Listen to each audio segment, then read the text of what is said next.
¿Alguna vez te has preguntado cómo era realmente vivir en esos majestuosos castillos medievales? Dejemos de lado los cuentos de hadas y las películas fantásticas y sumerjámonos en la realidad de la vida en un castillo desde el amanecer hasta el anochecer, cuando incluso los propios monarcas se despertaban con la espalda adolorida, lo que promete una narrativa intrigante.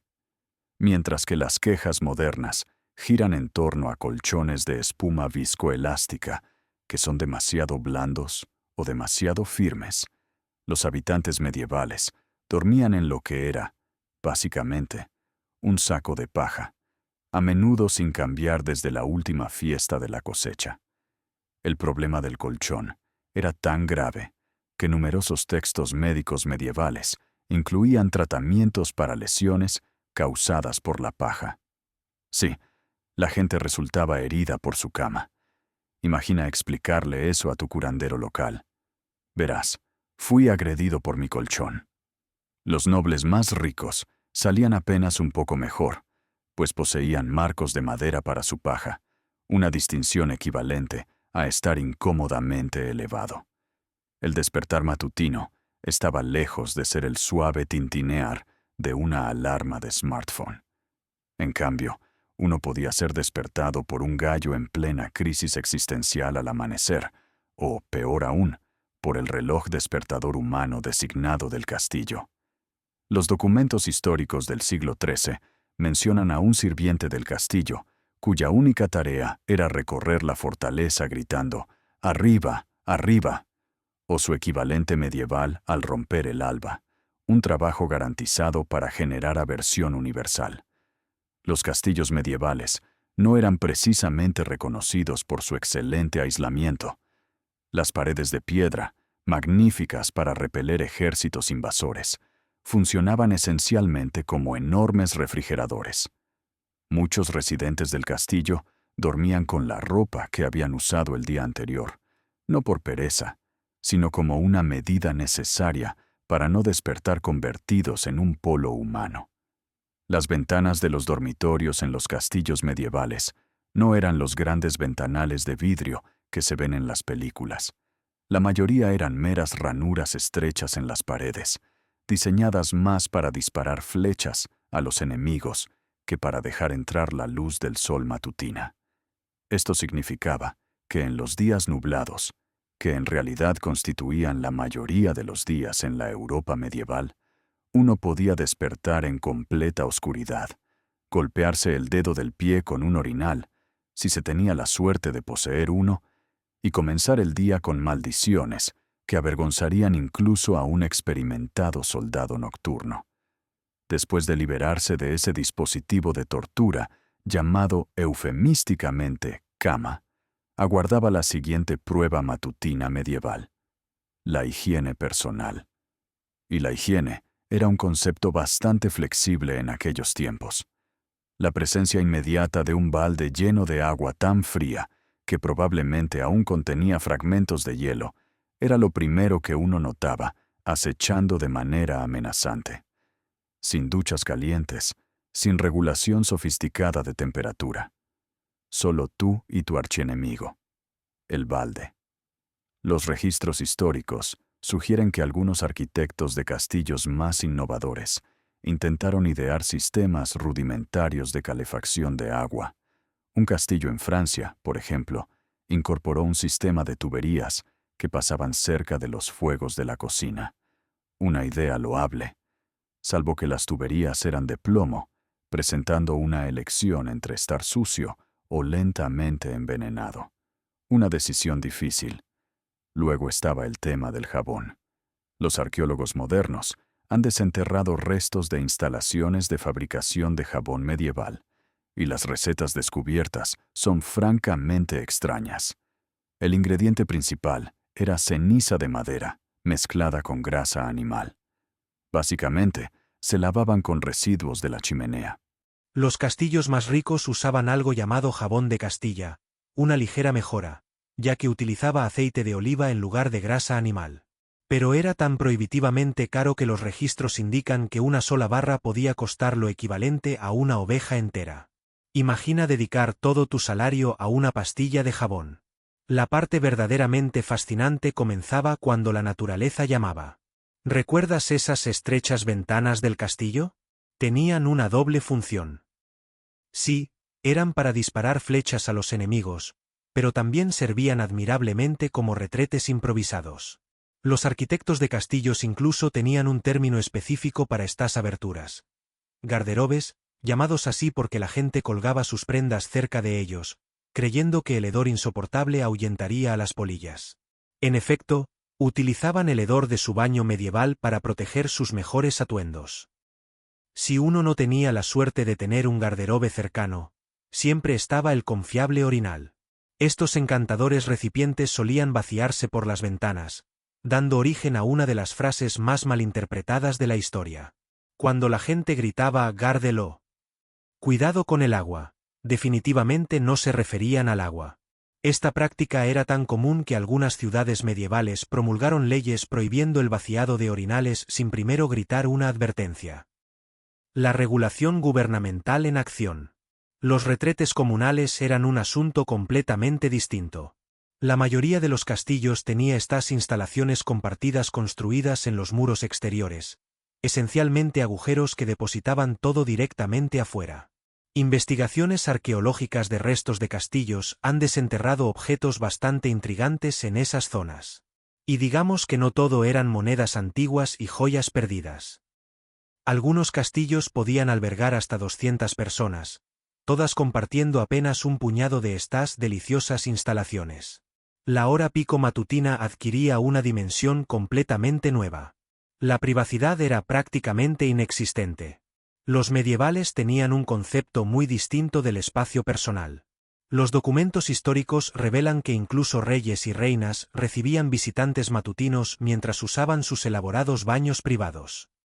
Era considerado un honor ser invitado a la rutina matinal real.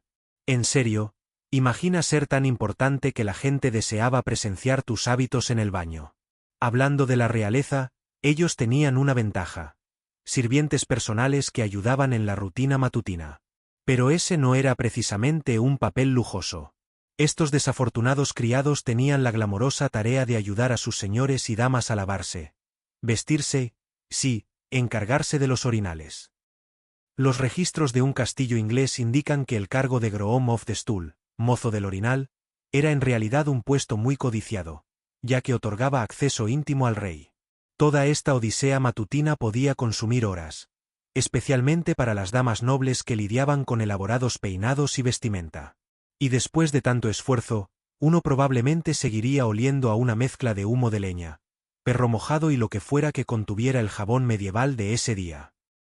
Al menos había un aspecto positivo que anticipar: el desayuno. Aunque quizás el término desayuno sea un poco generoso. El aroma del pan recién horneado ya flotaba desde las cocinas del castillo, mezclado con algo que podría haber sido gachas, o tal vez engrudo, o posiblemente ambas cosas. El concepto de desayuno en un castillo medieval probablemente provocaría una crisis nerviosa en cualquier crítico gastronómico moderno. La regla cardinal del desayuno en el castillo era: el rango lo determinaba todo. El rey no solo tenía la primera elección, tenía la primera, la segunda y prácticamente todas las opciones deseables.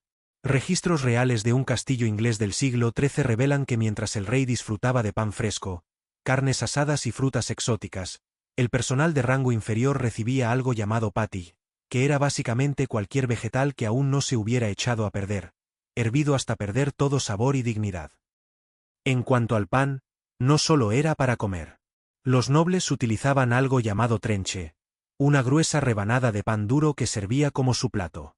Después de 4 o 5 días de servicio como vajilla, estas durísimas platos de pan se distribuían entre los pobres, quienes probablemente necesitaban dientes más fuertes que la armadura para consumirlos.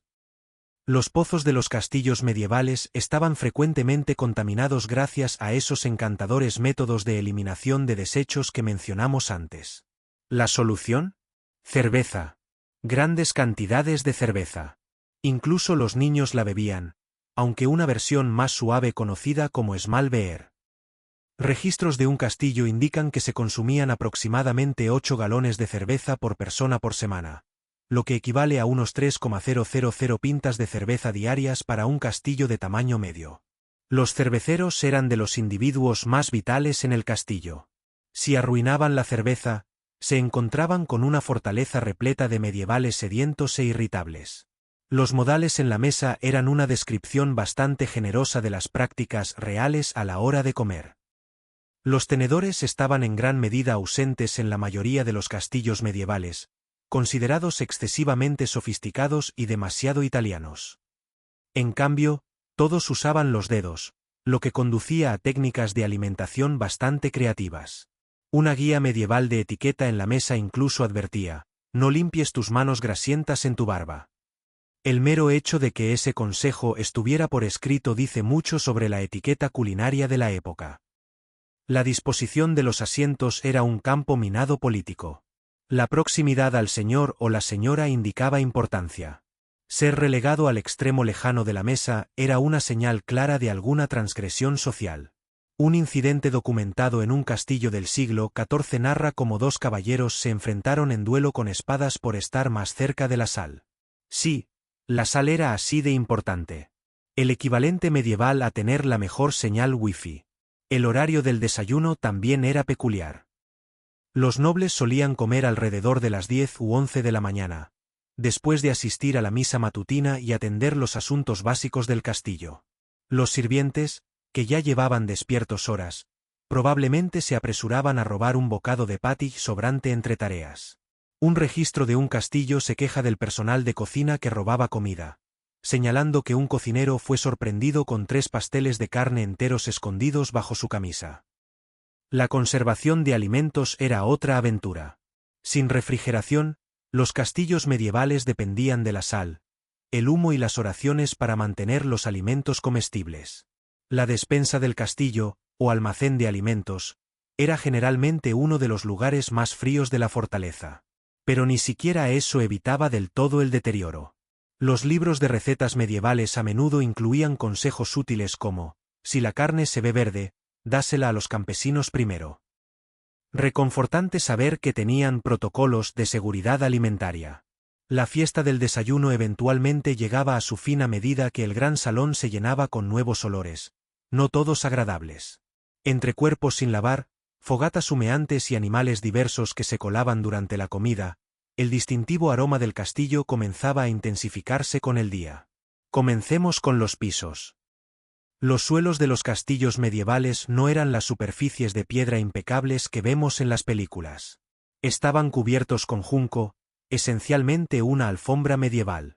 Estos juncos eran capas de hierba seca y hierbas aromáticas esparcidas por todo el suelo.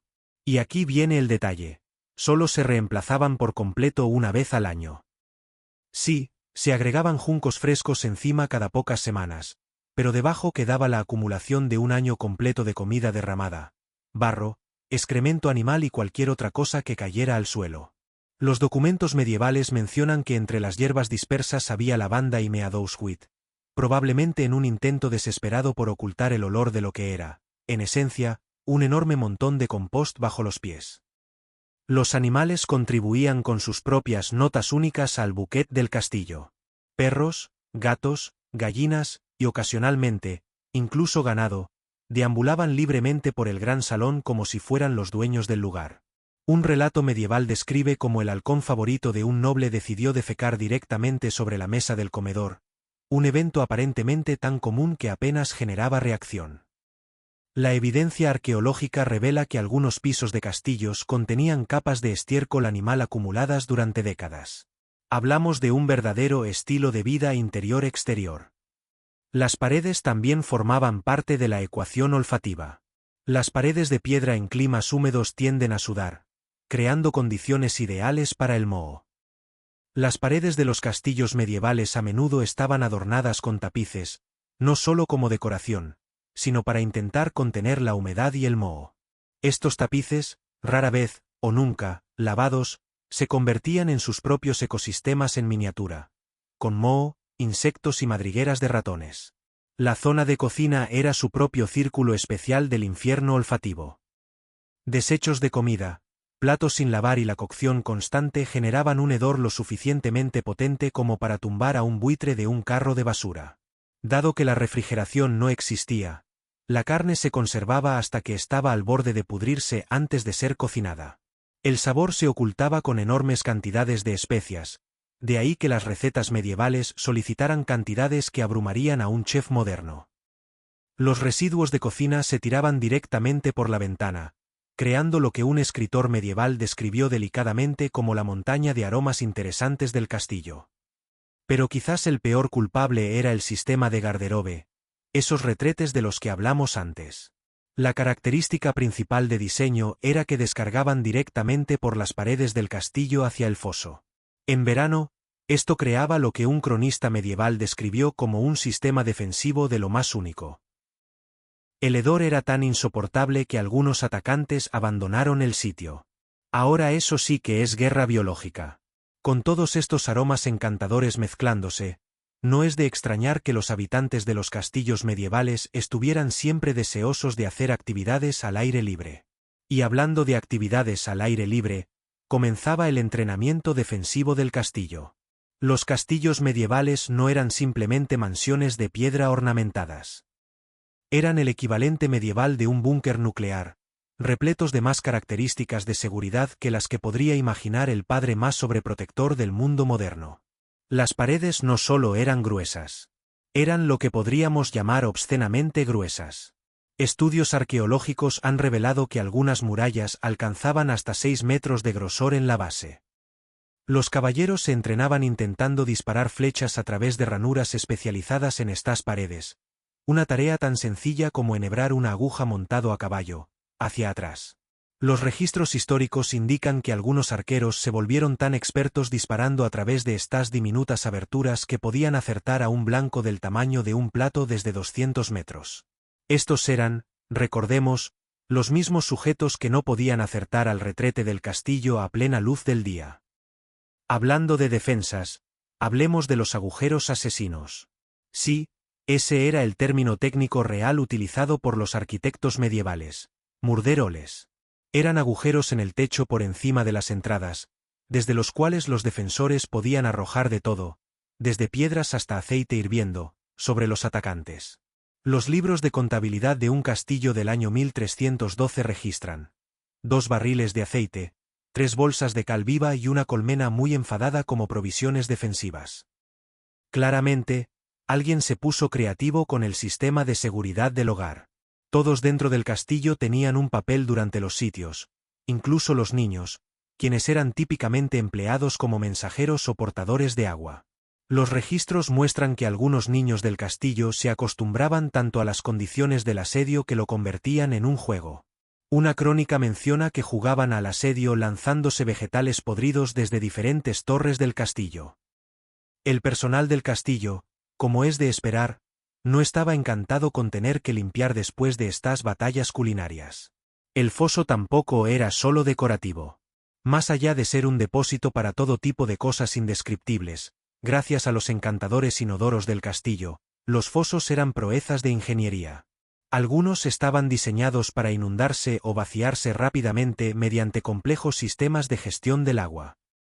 Un castillo francés presumía de un foso que podía llenarse en menos de una hora, lo que probablemente dejaba a muchos atacantes rascándose la cabeza. Esperen, muchachos, juro que esto era suelo seco hace un minuto. El verdadero héroe anónimo era el operador del puente levadizo. Este individuo tenía una única tarea en la que no podía fallar. Los documentos históricos registran múltiples casos de operadores confundidos que alzaban el puente demasiado pronto, dejando a sus propios soldados fuera, o peor aún, lo bajaban en el momento equivocado. Un operador particularmente torpe en un castillo de Gales atrapó la mitad de una vaca en el mecanismo del puente. La vaca salió ilesa, pero el episodio fue descrito en los archivos como una tarde muy incómoda para todos los involucrados. Pero el elemento más ingenioso de la defensa del castillo eran las escaleras en espiral. Siempre giraban en el sentido de las agujas del reloj al subir, lo que daba una clara ventaja a los defensores diestros en los combates con espada. Los escalones también estaban diseñados con alturas y profundidades desiguales, para que los defensores, familiarizados con ellos, pudieran moverse rápidamente, mientras que los atacantes tropezaban. Una auténtica ventaja de local. Una crónica medieval relata cómo una fuerza atacante entera fue repelida porque todos rodaron por las escaleras como un grupo de gansos borrachos. El entrenamiento defensivo no se trataba solo de combate. Se trataba de supervivencia. Los residentes del castillo debían estar preparados para sitios prolongados que a veces duraban meses. Acumulaban alimentos, armas y suministros como si sus vidas dependieran de ello. Porque, literalmente, dependían de ello. Una lista de inventario de un castillo incluía 500 flechas, 200 barriles de pescado salado y, curiosamente, 3 pelotas de malabares. Incluso en la Edad Media, al parecer, el entretenimiento era considerado esencial. Los castillos más exitosos eran los que podían resistir más tiempo que sus atacantes, lo cual significaba tener suficientes provisiones para alimentar a todos, desde el señor hasta el sirviente más humilde. Después de todo ese riguroso entrenamiento defensivo, los medievales necesitaban relajarse. Y ciertamente sabían cómo festejar, aunque de maneras que hoy nos parecerían extrañas. Tomemos, por ejemplo, los torneos de justas. Uno pensaría que chocar entre sí a alta velocidad con lanzas puntiagudas montados a caballo ya era lo suficientemente arriesgado. Pero no, los medievales tenían que hacerlo aún más interesante. Los registros muestran que algunos torneos incluían justas de novedad, donde los caballeros competían con los ojos vendados o montando al revés.